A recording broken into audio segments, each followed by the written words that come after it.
नमस्कार दोस्तों, मैं आपका दोस्त इस्माइल हड्डू। हम बात करेंगे सेहत की।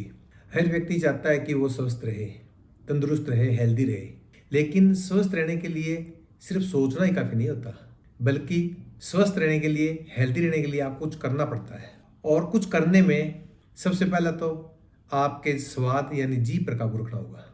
दूसरा, दो बात आपको खास तौर पे ध्यान रखनी होगी। एक तो आपको हेल्दी लाइफस्टाइल अपनाना होगा। हेल्दी लाइफस्टाइल के अंदर क्या होता है कि आपको पोषक युक्त आहार लेना होता है, फिजिकल एक्टिविटी रेगुलर करनी होती है और पर्याप्त नींद लेनी होती है। और दूसरा, स्वस्थ रहने के लिए आपको स्ट्रेस फ्री जीवन जीना होता है। तो पहला जो हेल्दी लाइफस्टाइल है, इसका बहुत बड़ा रोल है। हम क्या करते हैं कि हेल्दी रहने के लिए फिजिकल एक्टिविटी शुरू कर देते हैं, लेकिन खाने की तरफ ध्यान नहीं देते। खाने की तरफ ध्यान ना देने की वजह से ये प्रॉब्लम आती है। खाने के अंदर हमारे मुख्यतः हम क्या करते हैं, अनाज को मुख्य भोजन के रूप में शामिल करते हैं, जबकि हमें अनाज को कम मात्रा में लेकर के अन्य जो रॉ फूड है या कच्चा खाना है उसको ज़्यादा शामिल कर लेना चाहिए।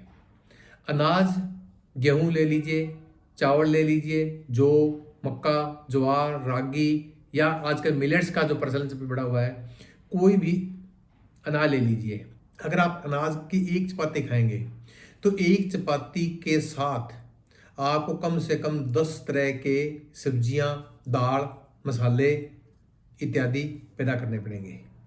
तो इतना ताम झाम, और फिर उस अनाज को खाने के लिए उन सब्जियों को हम तेल के अंदर या घी के अंदर डीप फ्राई कर लेते हैं, जिससे ये दिक्कत आती है। और अनाज को भी जब खाते हैं तो उसको बड़ा बारीक पीस करके, छान करके उसका चोकर होता है उसको निकाल देते हैं, और जो मैदा बच जाता है उसको हम खाते हैं, जो सबसे ज़्यादा नुकसानदायक है।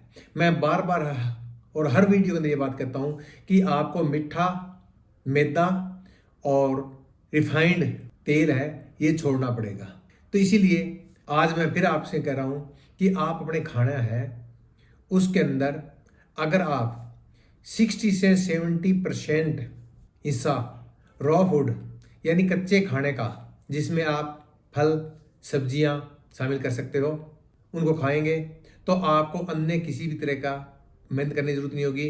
आप जैसे सेब लेंगे तो सेब खाओगे तो दूसरे आपको न मिर्च की ज़रूरत है, न मसाले की ज़रूरत है, न तेल की ज़रूरत है, न गैस की ज़रूरत है, कुछ भी ज़रूरत नहीं है, आप खा सकते हो। इस तरह सब्जियों को आप सलाद के रूप में खा सकते हैं, मिक्सी ग्राइंड के अंदर ग्राइंड करके स्मूदी बना के उसके पल्प सहित पी सकते हैं, उसका जूस पी सकते हैं, या उसको स्टीम पे या गैस के ऊपर कम तेल के अंदर कम फ्राई करके पका करके भी इसको खा सकते हो। और अनाज है, अनाज का हिस्सा आप 25 से 30% ही रखें, यानी अनाज कम खाएं। और जो अनाज खाएं वो चोकर सहित होना चाहिए। थोड़ा मोटा पिसवा लें और उसको बिना छाने प्रयोग करें। अब एक प्रश्न आता है कि जी फलों और सब्जियों के ऊपर पेस्टिसाइड का प्रयोग किया होता है, तो पेस्टिसाइड से क्या नुकसान नहीं होगा? बिल्कुल होता है नुकसान। मैं मानता हूँ कि पेस्टिसाइड है उसका आपको नुकसान होगा, लेकिन जो बाजार में आप फास्ट फूड के नाम पे, जंक फूड के नाम पे, पैकेट फूड के नाम पे जो जहर ले रहे हो, उससे तो फलों और सब्जियों के ऊपर पेस्टिसाइड जो या जहर छिड़का हुआ है वो बहुत कम मात्रा में होता है। जो आप बाजार में पैक्ड जंक फूड या फास्ट फूड के नाम पे ले रहे हैं वो मैदा और जो रिफाइंड नमक, मिठा और तेल है, ये डायरेक्ट आपकी गट हेल्थ को नुकसान करता है। इसलिए आप इस बात से बेपरवाह हो जाइए कि ये जहाँ तक संभव हो सके आप अपने घर में सब्जियाँ उगाइए। और अगर आप घर में सब्जियाँ नहीं उगा सकते तो बाजार की सब्जियाँ ले आइए, उनको गर्म पानी से अच्छी तरीके से धो करके, साफ कपड़े से अच्छी तरह से पोंछ करके और उनको प्रयोग कीजिए। इसके साथ साथ अनाज का एक तरीका और भी हो सकता है, अनाज को सब स्प्राउट करके खा सकते हैं। अगर आप हेल्दी लाइफस्टाइल अपना लेते हो और थोड़ा सा प्राणायाम और मेडिटेशन करके स्ट्रेस फ्री लाइफ कर लेते हैं तो आप लंबे समय तक स्वस्थ रहेंगे, बुढ़ापा नहीं आएगा। साथियों, हमारी उम्र दो तरह की होती है, ये तो कैलेंडर लाइफ होती है।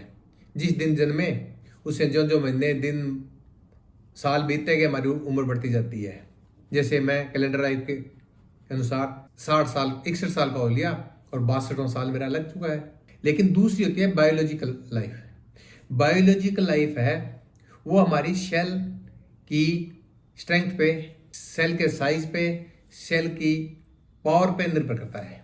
जब हम सही तरीके का खाना नहीं खाते हैं, स्ट्रेस लेते हैं, गुस्सा करते हैं, सेडेंटरी यानी आलस में पड़े रहते हैं, फिजिकल एक्टिविटी नहीं करते हैं, तो हमारी सेल धीरे धीरे कमजोर होना शुरू हो जाती है। सेल की स्ट्रेंथ, सेल का साइज छोटा होना शुरू हो जाता है। जब सेल का साइज और स्ट्रेंथ कम हो जाती है तो हमारे अंदर के ऑर्गन है वो कैलेंडर लाइफ से भी ज़्यादा बड़े बूढ़े हो जाते हैं, और जिसकी वजह से कम उम्र के अंदर भी हम बूढ़े हो जाते हैं।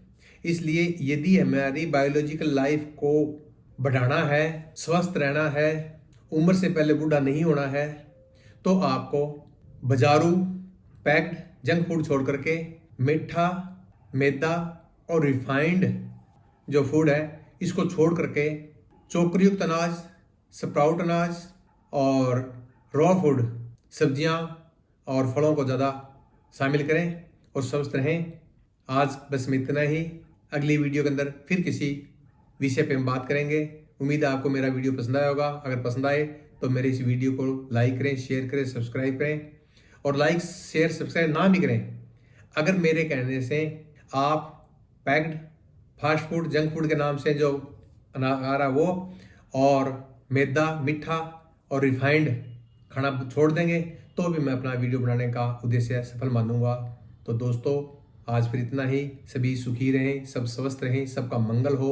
नमस्कार, राम राम।